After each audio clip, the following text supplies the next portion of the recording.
Hi, I'm Paul Johnson. The title of today's podcast is In Defense of American Capitalism. Now, you'd think it wouldn't need any defense because of how well that it's served the American people, and for that matter, how much it's changed the world. But columnist Robert Robb is going to be here with me. You can find him on robertrobb at substack.com. But we're going to talk about the free market system and how it benefits America, how both political parties seem to be turning against it. And how it is that we need to make certain that we have advocates who are willing to talk openly about why it works and how it works. If you support this message, we hope that you'll push that subscribe button. It helps us be able to keep this message moving forward. Now, here we go with Bob Robb. Thanks for joining the show. We're going to talk about hope.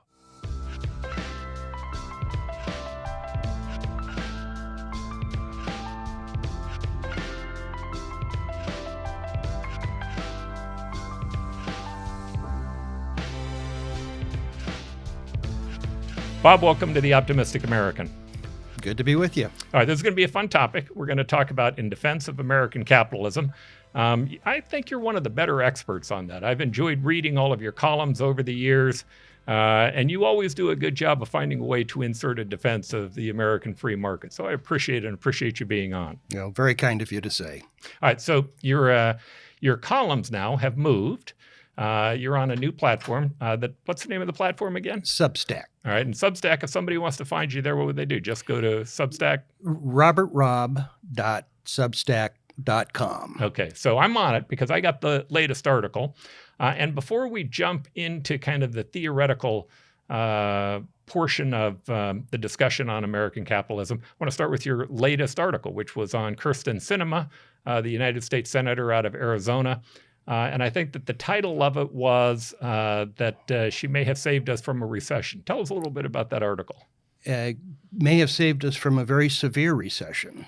The Biden administration began life by proposing an eye-watering array of increased taxes. The individual rate would go from 37%, the top rate, from 37% to 48%, corporate rate from 21% to 28%. Capital gains for the wealthy would be taxed as ordinary income rather than subject to the lower capital gains tax. And the wealthy would owe taxes on capital gains that hadn't been realized on unsold assets. That would have seriously depleted and discouraged private sector investment. At the time, we were in the midst of unprecedented monetary and physical stimulus. But now we have inflation, and we need to tighten monetary policy. We need to stop adding to federal borrowing, which means that the only economic engine we have to either keep us out of a severe recession or help us to recover quickly from it is private sector investment. Virtually all the Democrats were willing to go along with these huge tax increases that would have had a devastating effect in terms of their timing.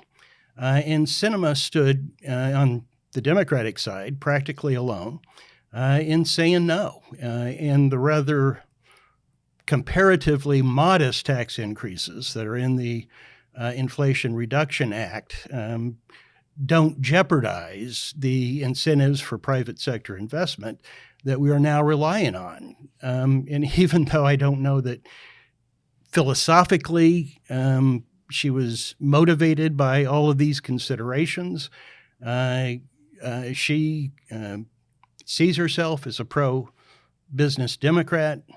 Business community opposed these things.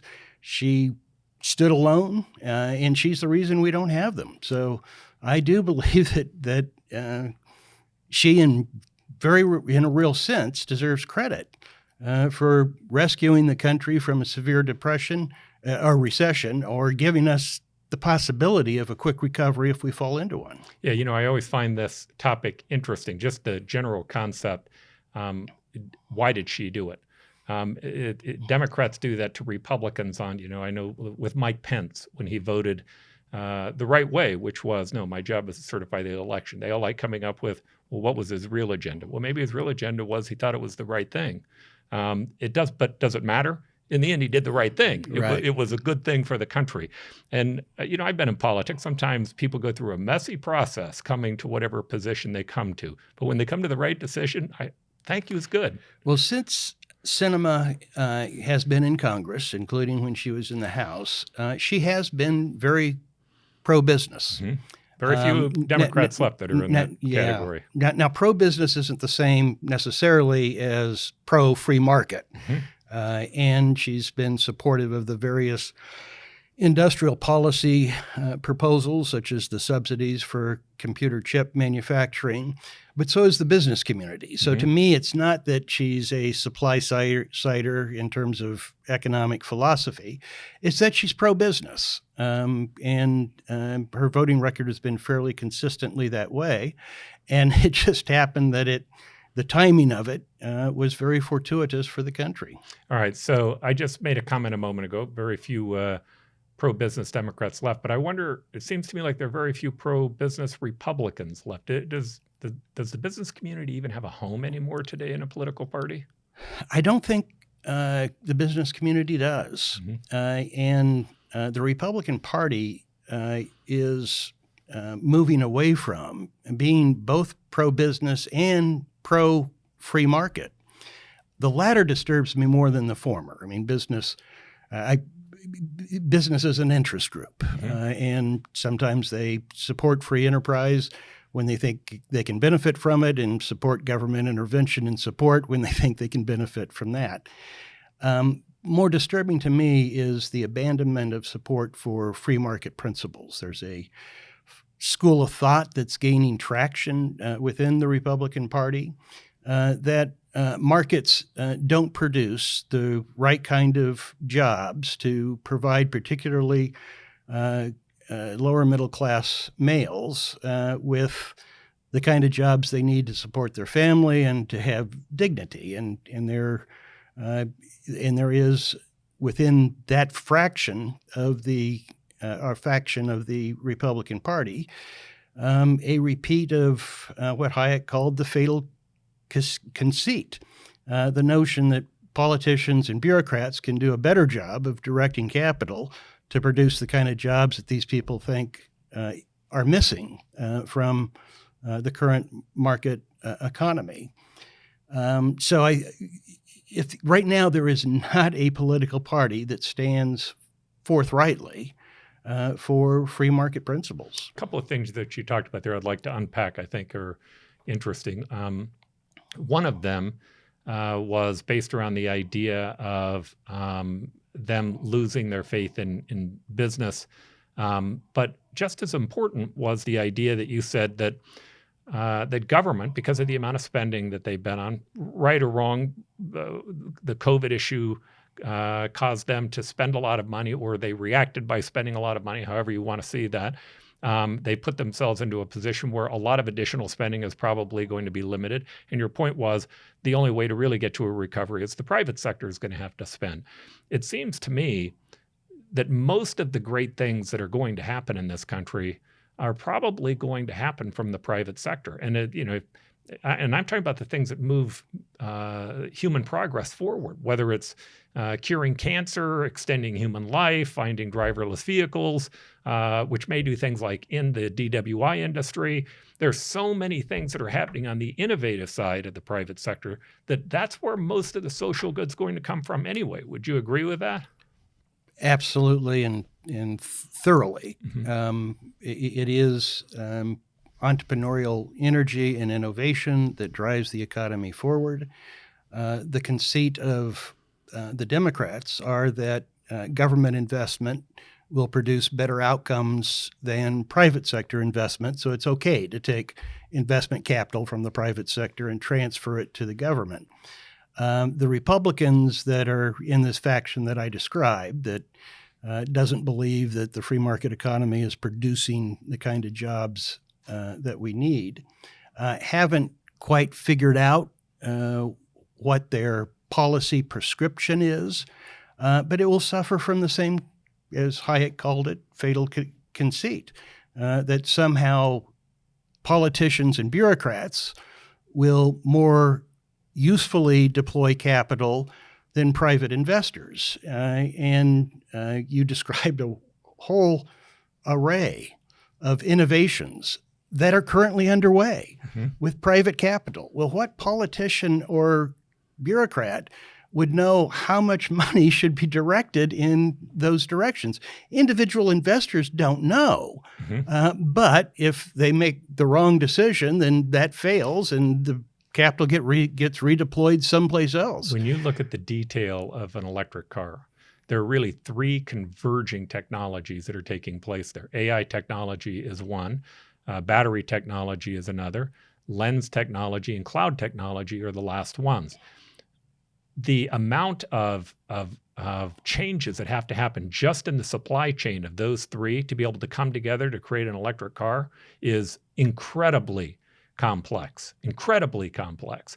The idea that you would have to make political decisions in that process to make certain that you were taking care of your friends in one of the local unions or people who were contributors that were one of the owners of one of the companies, instead of making it based upon how do we get the right type of product that is going to make a difference for the consumer. And doing it through trial and error, which government isn't good at. But private sector investors can throw some money there and throw some money here and throw some money that other place and see who gets to the goal line first. It seems to me like the founders of our country kind of knew and understood this.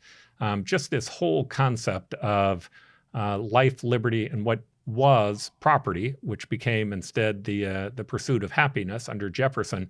But when Jefferson was saying the pursuit of happiness, I think he was really talking about meaning. He was talking about, hey, it's not just your property. It can be music or art or literature or your newspaper or any one of 1,000 things. It's how you find meaning in life through ownership, through creation, through invention. But what's clear to me is that they knew there were two tracks. There was a governmental track and there was a private sector track. And they left open a lot of power for the private sector track to ensure that it could prosper and produce goods. And they created severe limits on the governmental track. They did. We've eroded those fairly significantly over time. And in particular, we've eroded the distinction that the founders intended for what was a federal responsibility and what were state and local responsibilities. Both political parties have largely erased that distinction, which was a fundamental founding principle. And it plays also into the trial and error part of what we were discussing, because if the federal government does it, it's one idea, it's one approach. Whereas if you leave it to state and local governments, you may have an infinite number of approaches and a chance to see governmental entrepreneurship at work and to see what produces the best outcome, which then can be copied by other state and local governments. We've lost that potential that the founders intended to exist. Now, the Supreme Court decision, especially on the environmental issues that just took place, it looks like that was giving some power back to the states in the process. It was, but there isn't. If the Democrats want to do something, and they've erased this line long before, they just do it. And Republicans are now starting to do the same thing. The notion of federalism, which was such a fundamental principle at our founding, is invoked only to stop what you don't like the other side is proposing to do. But it's not regarded as a barrier for either side doing what that side What was the to do. original concept of federalism? It was that you had a limited federal government that took care of national defense and foreign policy and treaties and international relations. And you had and other than that, you left decisions as to what government should do and how it should do it to state and local governments. And the country was regarded as a union of states. The fundamental political unit was the state.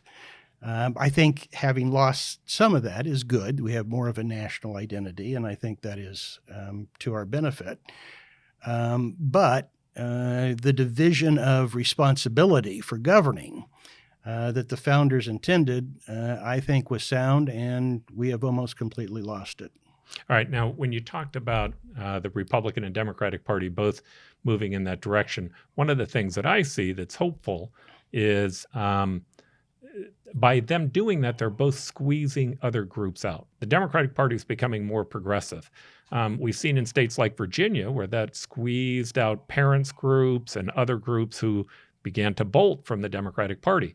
The Republican Party seems to be squeezing out national security experts, intelligence officers, veterans. They seem to be squeezing out the business community. And that group seems to be moving more towards the center.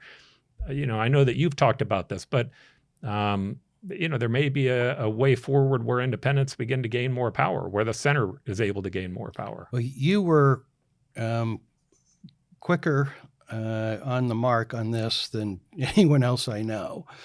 Our founders did not intend to have a party-oriented system. In fact, they tried to design a system that wasn't susceptible to political parties and their influence. We evolved over time into a pure party system. And here in Arizona, right now, there is no realistic way for either a pragmatic liberal or a pragmatic conservative to get to a general election ballot, because neither one of them can make it through their respective party primaries. And early on, you were a proponent for the top two primary system. And I have become an avid advocate of it.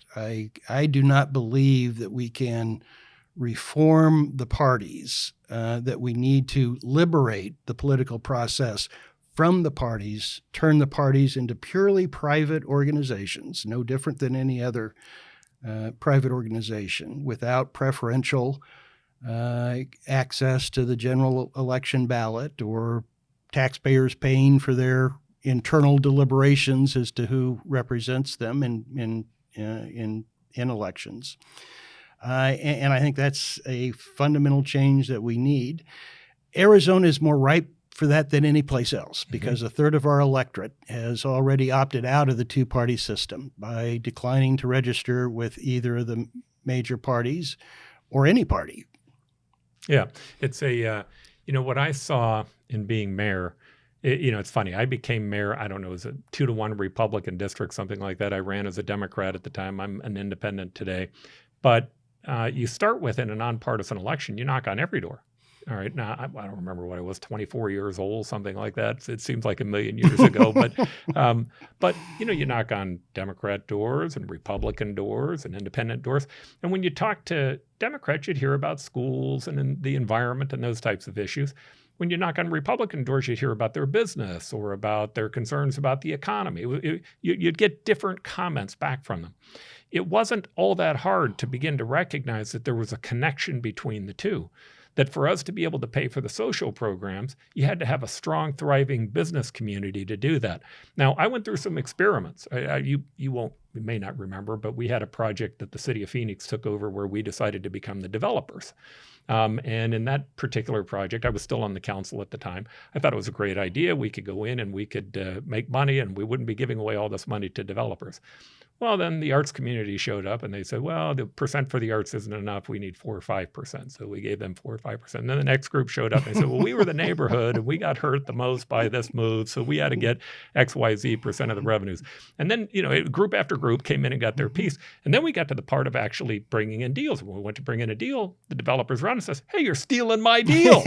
Right? It was like, my recognition was, this isn't our role. Right. This isn't what we do. We can't do this. It's not possible. Let them do this. We've got to run a police department and a fire department and a parks department. That's enough.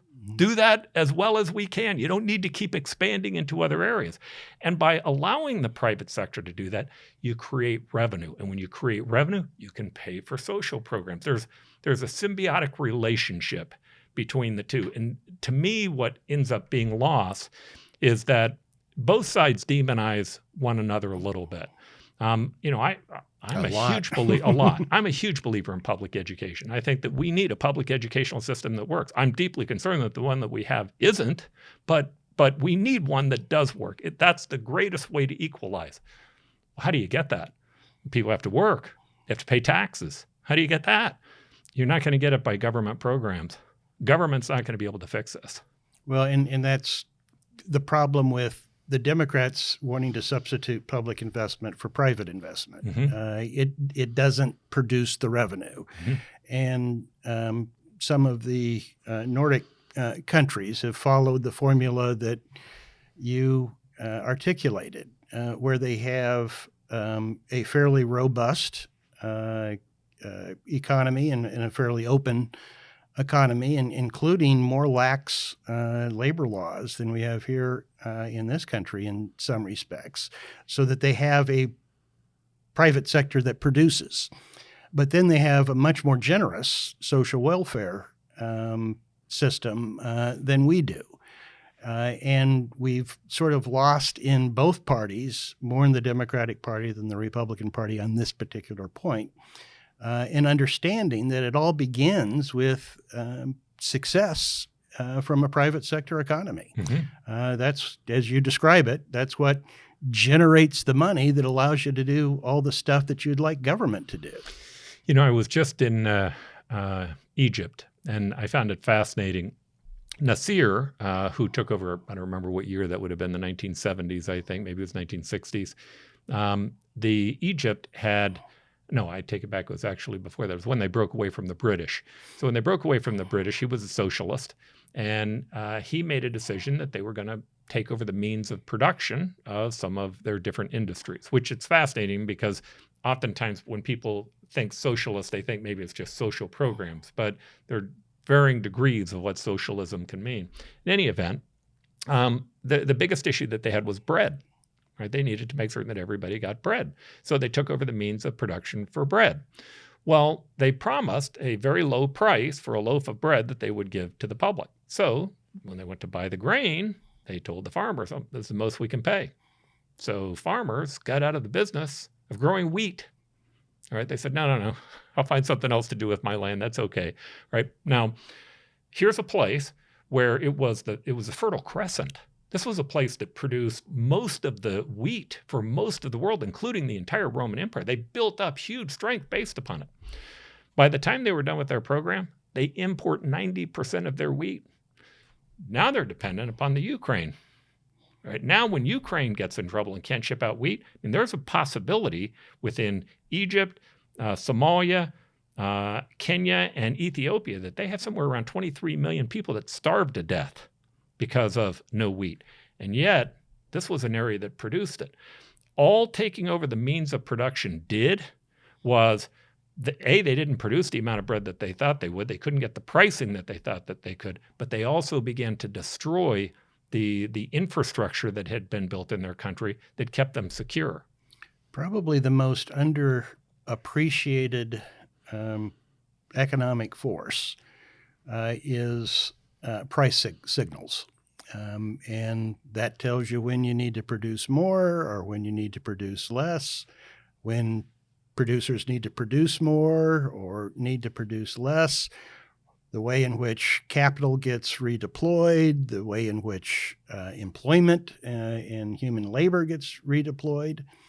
And it is astonishing when you look over world economic history, how price controls have never worked, have always resulted in the unintended consequences that you describe, yet they are a constant and remain a constant today all over the world.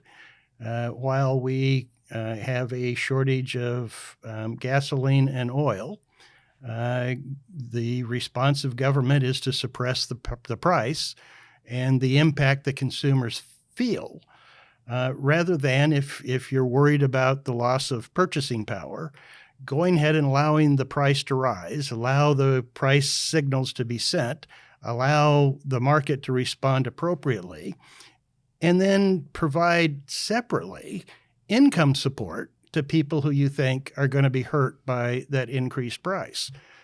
That is rarely, even though that would allow the price signal to work and to solve the social problem that you're worried about higher prices causing. Virtually no governments do that. It's all a repeat of the folly, as you described it, of price controls. Okay, so what you just said is what's important in that is even though you're a firm believer and advocate of the free market, you also believe in a social safety net. Is that what I heard? I am a libertarian by instinct, so I can admire and appreciate the libertarian argument that charity should be a private function and that there are benefits from that. But I'm also a pragmatic realist. And there is, I think, within democratic societies, a belief that no one should be consigned below a certain level of living standards. And people are more comfortable with government making sure that happens rather than leaving it to the outcome of private charity. So I have come to accept a government role in doing that. It's just frustrating that government always wants to do it in the most inefficient and destructive way possible. When there have been thinkers over the course of time that have identified ways to do it, have government take that responsibility and achieve it, but in ways that are more efficient, less costly, and less distorting of what happens in the private sector economy. I think Social Security is probably a more efficient way. Would you not agree? One thing government does well is to take money from some people and give it to other people, and Social Security, which I am now on, is an example of that. It happens very, very efficiently, and Milton Friedman back in the 1960s proposed doing that for the entire welfare system through the negative income tax, where government wouldn't have all these myriad of programs and bureaucrats involved with trying to direct the lives of poor people. You'd simply collect the money and give poor people the money that they need to get above whatever you've decided is the minimal standard of living. And several times people have calculated how much less that would cost than what we're currently doing while succeeding in lifting everybody above the poverty level. And oftentimes it's been cheaper by a factor of 5 when I've seen the calculations done. Yeah, I love Milton Friedman. You probably know the story of Chile with him, with Pinochet. Yeah. The story with Pinochet was that Pinochet had taken over. A lot of people were very critical of him because he was fairly brutal to the communists who had been in power, although I don't think the communists actually were so graceful to everyone else when they were in power either. But nonetheless, Pinochet was seen as a brutal dictator. So he brought in, as I recall, Milton Friedman and said, okay, tell me how to fix this economy because it's a mess. And he said, well, basically, you have to spend less than you make. You've got to find a way to create savings. And he couldn't quite get there.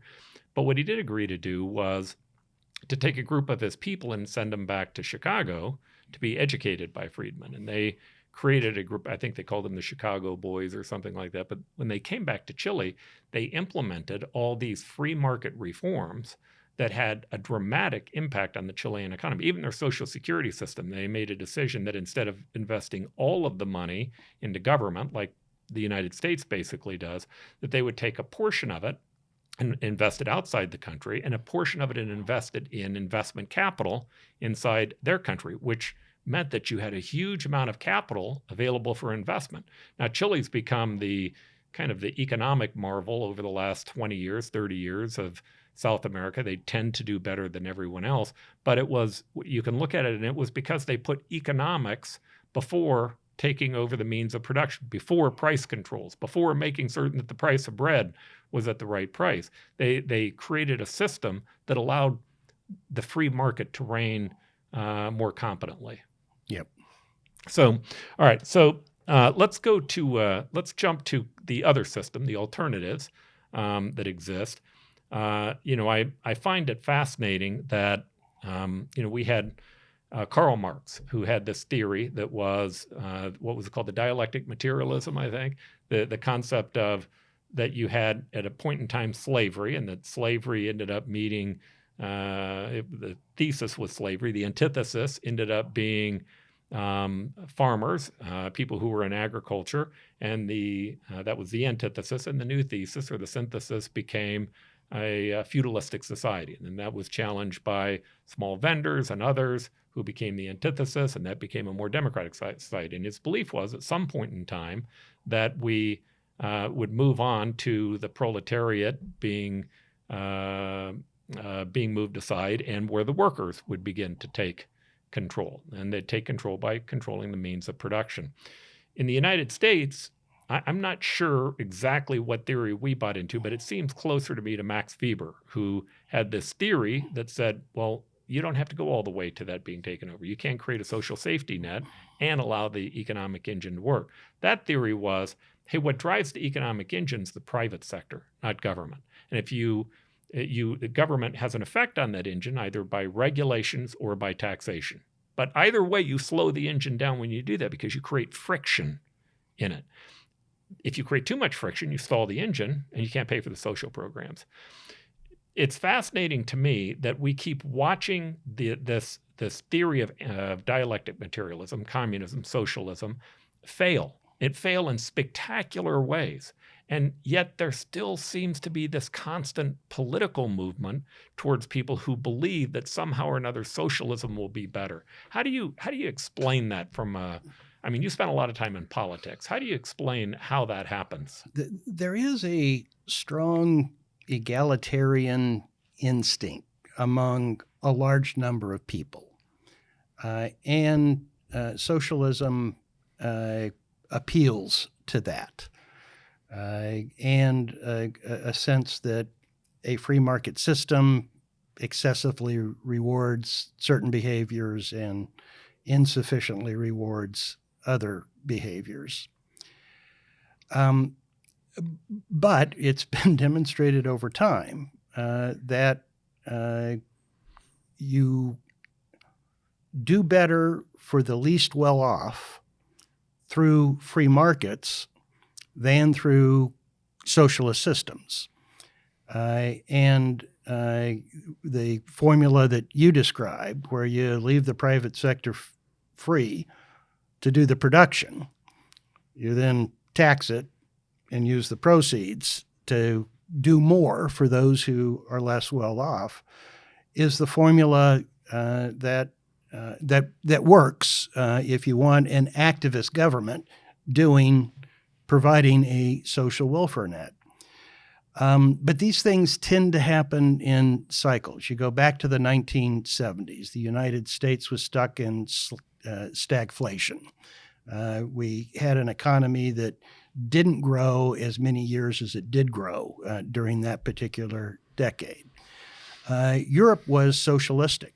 The governments in the democratic countries in Europe owned significant means of production. They owned the railroads and the coal companies and the electricity companies and a whole variety of companies. Then you had the Reagan Thatcher revolution, a loosening up of the economies, an unleashing of entrepreneurial energy, a divestiture of government ownership of the means of production. And it instituted a period of prosperity that has lasted up until our day. But over time, that egalitarian instinct begins to reassert itself and begin to influence policy. And right now, I think if you look at the trend lines, you would be pessimistic because the world is authoritarianism and state capitalism is on the rise. Democratic capitalism is in retreat. But at least my source of perpetual optimism is that certain approaches to political economy work and other approaches to political economy don't work. And we're in the process of pursuing those that don't work.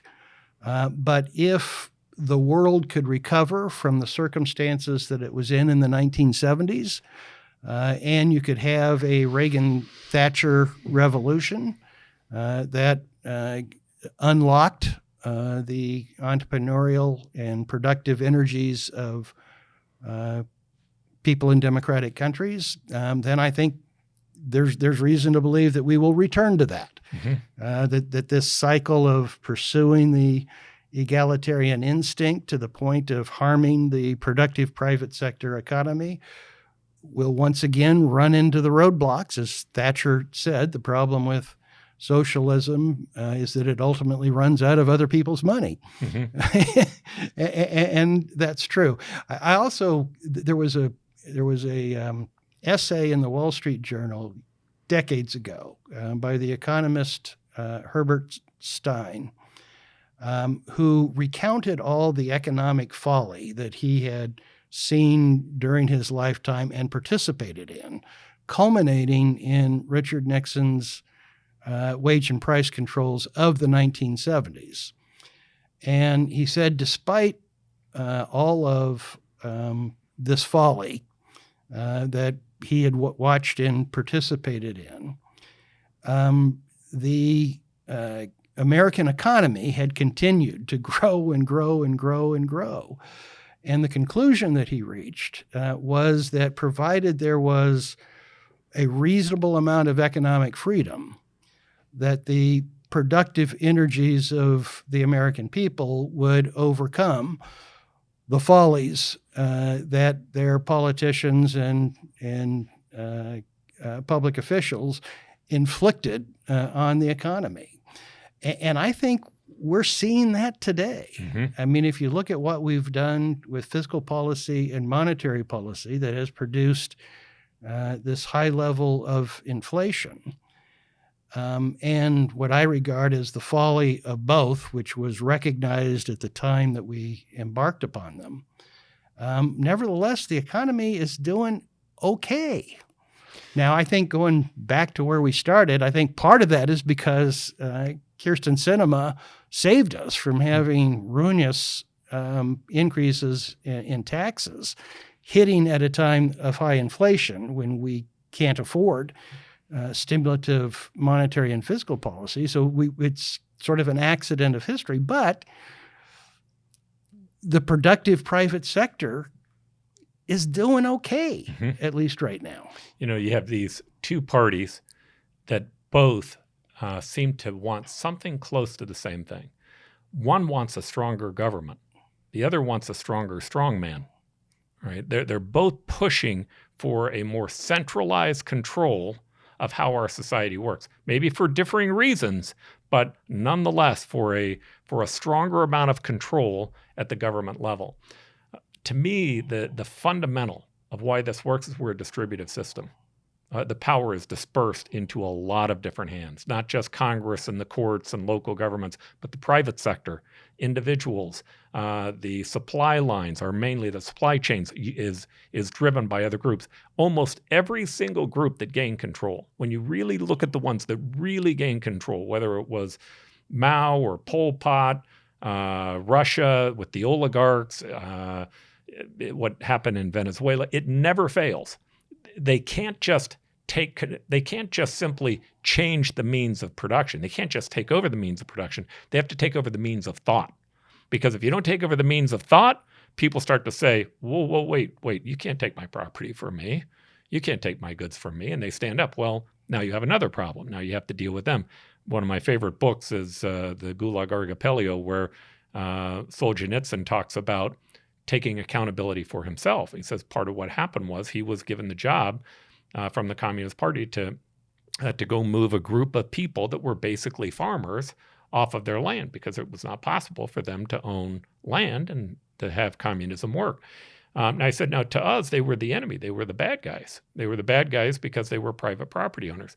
But he said they moved somewhere near 10,000 families, 60,000 people, all of which perished in one winter. His estimates, you can argue what the right estimates was, that about 1 in 25 or 1 in 4 Russians actually went to the Gulag, and 1 in 6, and 25% of them died. He thinks the number is around 60 million. We estimate dramatically lower than that, but nobody really knows what it is. Whatever it was a huge number, and it was incredible. And they had to find a way, if they were going to really make communism work, to stop these alternative points of thinking, these alternative ways. Now, of course, they never could keep the shelves filled with bread. They never could figure out how to really make the supply chains work and to make certain that people had the products that they needed. And returning to the discussion of the system that the founders created, its fundamental building block was human liberty, and creating a government that would respect and protect human liberty. That's also a value that I think we have lost. It has lost purchase. The notion of the rights of the individual to enjoy the fruits of his or her labor, and be free to pursue however they wish to generate those fruits, in addition to the right to think and write and publish. That was where it all started. Mm-hmm. And you see the drama of what you described, of what happened in Russia, as the polar opposite. And I just don't think we have the same appreciation, respect, support for individual liberty as our political fundamental, as was vouchsafed us by the founders. Mm-hmm. Yeah, to me, that's one of the reasons I constantly recommend that book by Solzhenitsyn, because when you get done reading it, you begin to recognize how easy it is for people to begin to take liberties away from you. And you also begin to recognize where you can be complicit in the crime.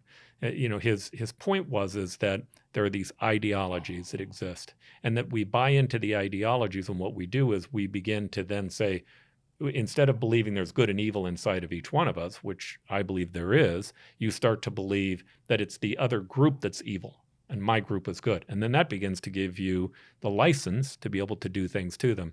That describes a lot of our politics today on both sides. Oh, absolutely. It's I've seen people do unbelievable things to other people just in the name of their party. The ones that always get me are the ones that people do to their family, where they'll alienate a brother-in-law or a sister-in-law or somebody else because they're a Trumper and they don't like them because they're not a Trumper, or they're not a Trumper and they get mad because they are a Trumper, right? And it's like, hey, Joe Biden and Donald Trump and Nancy Pelosi wouldn't even return your phone call. Why are you giving up on people you love for people you don't even know? Well, in politics, going back to our founders, politics weren't intended to be that important. Mm-hmm. They were supposed to be a modest part of life's experiences, not the central drama. Yeah. And I also believe, where I'm hopeful, is I think that we're moving against it. But, I've told you the story of Cuba in the past. I went to Cuba some time back. In fact, I went during Hurricane Rita, which kind of dates me a little bit. But when we were there, we were taking a look at what communism had done to their country. And it was pretty stark. But the story that gets me into trouble all the time was that there was a hurricane that was going on, and the restaurants were closing up all the windows. I was inside with 3 of my buddies, and there were a group of women outside. So I told the waiter, I go, oh my gosh, it's a hurricane. Why don't you let them in? He goes, well, we can't let them in. They're prostitutes. I go, what do you mean? He says, if they don't come in with a man, we won't let them in. So I said, okay, that's not hard. So I went out and I said, hey, 4 of you come in here with us. My buddies were all aghast by this, by the way. But I had them sit down at our table. And I told them, I said, hey, look, we don't want anything. I'm going to buy you guys something to eat, but I do want to ask you guys some questions. And so they said, okay, so they're eating and we're asking them questions. My buddies were very, very nervous about the whole thing. But in any event, I said, okay, so why do you do this? Why do you do this for work? And 2 of them told me they were doctors. So I didn't believe it. I said, oh, come on, I don't believe that you're doctors. So they pulled out their doctor's card to show me that they were doctors. The point that they made, I said, okay, why would you do this if you're a doctor? And the one said, she said, look, I went to medical school. I did all the things that you need to do to become a doctor. I have a practice. I love my practice. She said, but the person who picks up garbage, they make $180 a month. She said, I'm a doctor. I make $180 a month. She said, there are 2 jobs in this country that you can get extra money. One is being a waiter. And she said, there are no waitresses. I started looking around. I realized there were no waitresses. Wow. Right? You couldn't be a waitress and get a job. The second one was the oldest profession in the world, right? And she said, I want to take care of my family. Now, you can look at this and when you go to it, it really is. I love Ayn Rand, and I like Fountainhead. That's the book that to me is my favorite, just simply because there's just with Rourke this expression of what you were talking about a moment ago, that you deserve the right to be able to own what you create, to benefit from what you create. It's yours. And the more we institutionalize and create government and surround people, the more we stifle creativity and innovation and the ability to solve complex problems. But if you release that human spirit, if you give them the ability to work on those things, it's amazing what you can get to. Well, this was more like Atlas Shrugged, the other novel that she wrote, where it was like this dystopian tale of darkness and where everything had gone wrong, where these beautiful buildings that were built in the 1950s, nobody had painted them in 60 years, where, they did have all these old Chevys and Fords out on their roads, but that was like the nicest thing they had. There was no investment going in because investment wasn't being protected. Investment actually was harmed. If you owned the building was taken from you, and then anybody could stay there, and it was given to the people. Okay, well, the people won't paint it. The people won't fix the stairway as it's breaking down. The people won't replace the windows, right? So they just began to fall apart. You have to protect investment as part of that. But what they were successful at is they definitely did a great job of creating equality, right? It's just they brought everybody down to the lowest level. Nobody really came up in that process. I had a comparable personal illustration of the sharp differences that we've been discussing. I was actually in Berlin about 3 months after the fall of the wall, and you could travel in East Berlin. And to me, it was like the Wizard of Oz in reverse. Instead of going from gray, colorless Kansas into the colorful land of Oz, you went from vibrant, colorful West Berlin, and when you went into East Berlin, it was gray, it was drab. All the buildings were the same architecture, the same size. All the cars were exactly the same. It was like leaving the land of Oz. And that was a powerful illustration of the same people, the same land, the same resources, 2 dramatically different outcomes because of the differences in political economy. Mm-hmm. Yeah, it's when you remove that human spirit, it becomes a very, very dark world. And I think the mistake that people make is they think that somehow or another this concept is an anomaly. They'll say, well, we don't all have to be like Russia was. Well, we don't all have to be like China was with the Great Leap Forward where millions of people were killed. We all don't have to be like Cambodia. But the answer becomes over and over again, there aren't very many places that were able to do it without doing it that way. Without the model that you described, where you leave the private sector, there are lots of differences in the degree of social welfare programs that governments institute. But there are no examples of shackling the private sector economy and not beginning a decline in the standard of living for all of your people. So we can, in democratic capitalist countries, argue about how much of a social welfare system can we afford, or that's good for people. I mean, at a certain point, government help becomes suffocating and suppresses individual initiative. So we can have that debate. But if we don't agree that we need to have a fairly free private sector economy, producing goods and services that we can tax to do that, that's when we start the inevitable decline.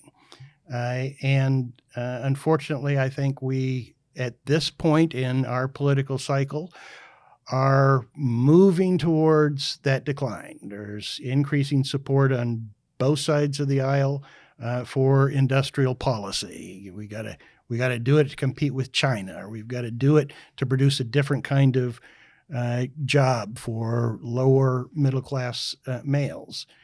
But you can't escape the fatal conceit. And we may be in the process of having to rediscover that. Yeah, it definitely has to have an advocate, doesn't it? You know, Ronald Reagan, you can look at the programs that he put into place and argue about any one of them, but you can't argue that he was an advocate for the private sector, that he was an advocate for that human spirit that was necessary to be able to make innovation work. And that engaged people. That engaged people on the private sector side. Well, and Margaret Thatcher had an even tougher obstacle to overcome to recover the animal spirits that drive the capitalist system. And I believe we need in our future, at some hopefully not too distant point in time, a Reagan and Thatcher to reorient us to the enduring principles that both of them not only championed rhetorically, but made politically attractive for at least a period of time. All right, so you spent a lot of time in the news. Help me understand this. So the United Nations, they put together a study on poverty back right when I left the mayor's office in 1995. And the hope was to reduce poverty in half within a 20-year period of time. They laid out 8 criteria that was necessary to do that. With almost completely private sector means, we not only met that, we exceeded it by 5 years.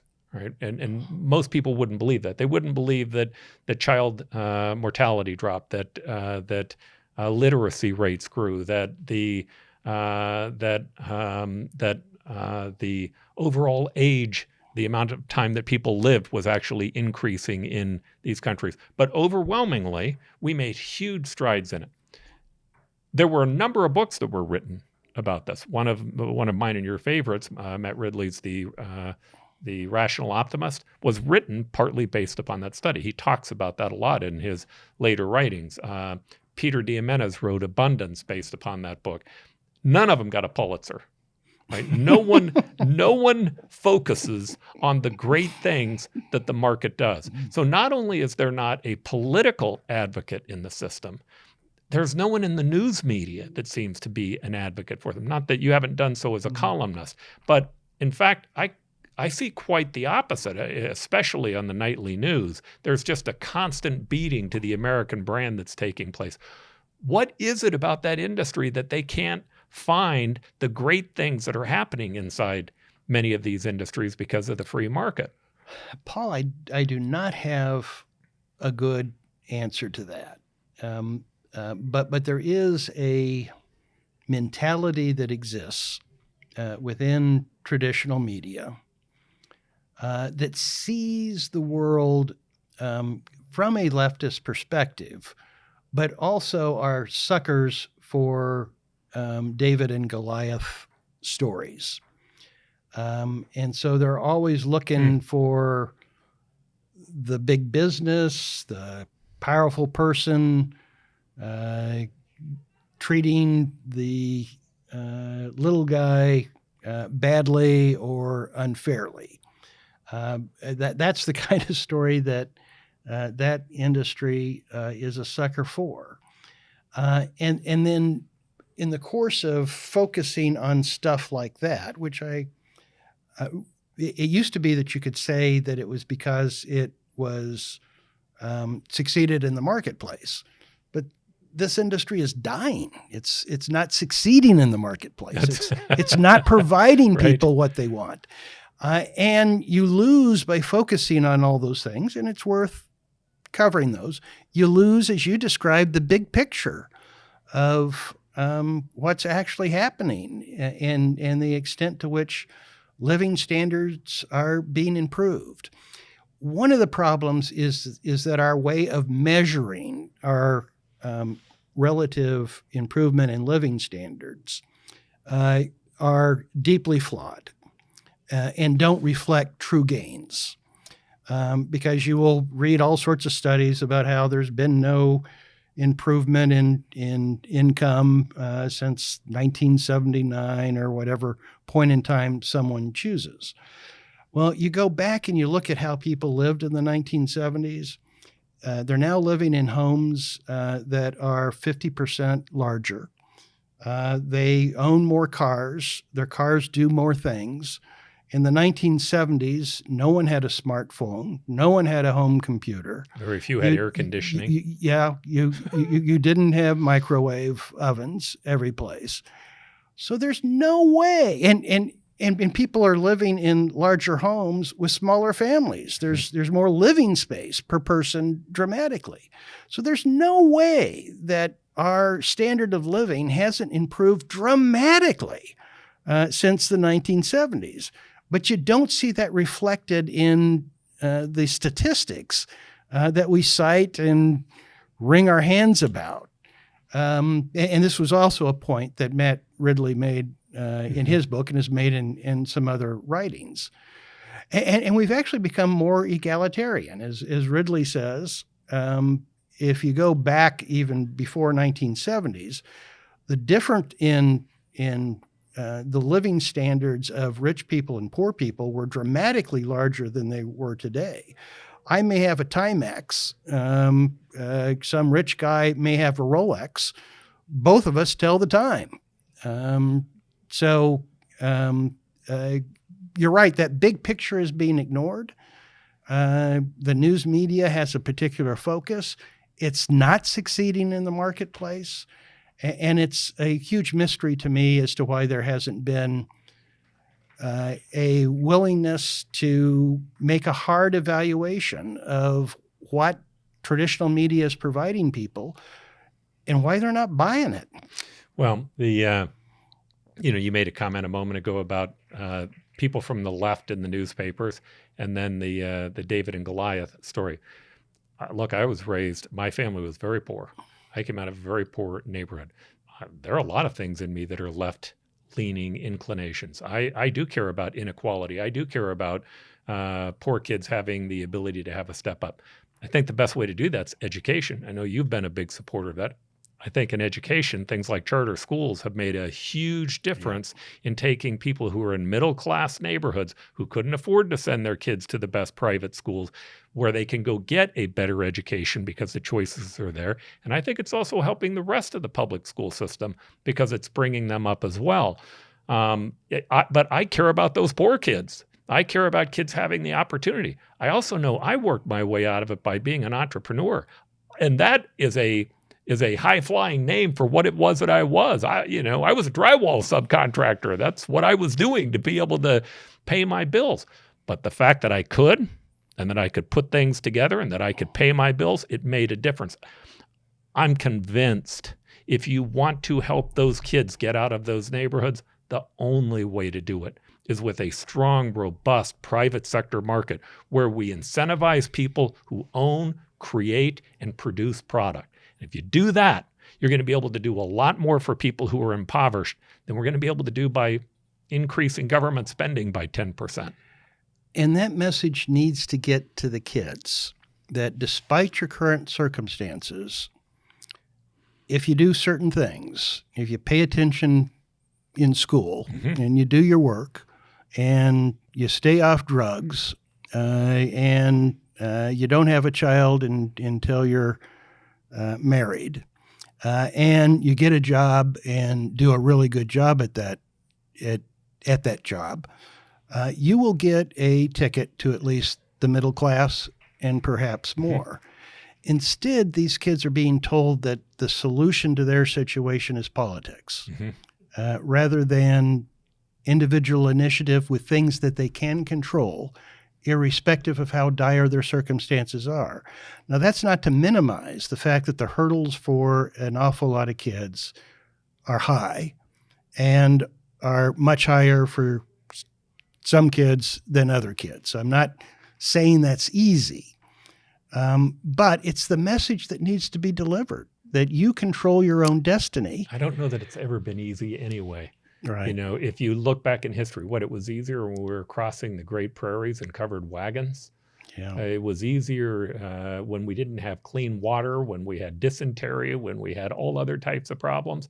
There's never been a greater time to be alive than right now, and never a greater place than right here. The opportunities are abundant if you want them, but your head's being filled with this drama. I mean, I'm watching political leaders on both sides that are telling people how much of a victim they are and how the other side has done the harm to them. And if we could just get rid of the other problem, whether that be immigrants or the wealthy or whatever it is that you're trying to make as the enemy, that we could fix it. The truth is, we can fix it ourselves. It's going to come from within. But as you said, there are steps. You're going to have to be educated. You're going to have to work hard. When you get a job, you need to continue your education. You can't just assume that it's going to stop. You need to look for promotions. You need to ask your boss for more pay. All those things become a part of moving yourself up into the upper middle classes, or the upper middle quartile, as they say. Bob, you have done a great job of being an advocate for the free market. We really appreciate that. People can go to your site and watch on a regular basis, you being that advocate. I'm proud to have been able to call you your friend. Thank you. You bet. Thank you. Thanks, Bob.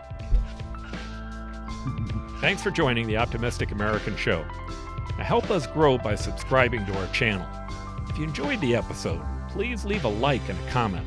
There is so much more that we have planned, and we can't wait for you to embark upon this journey with us.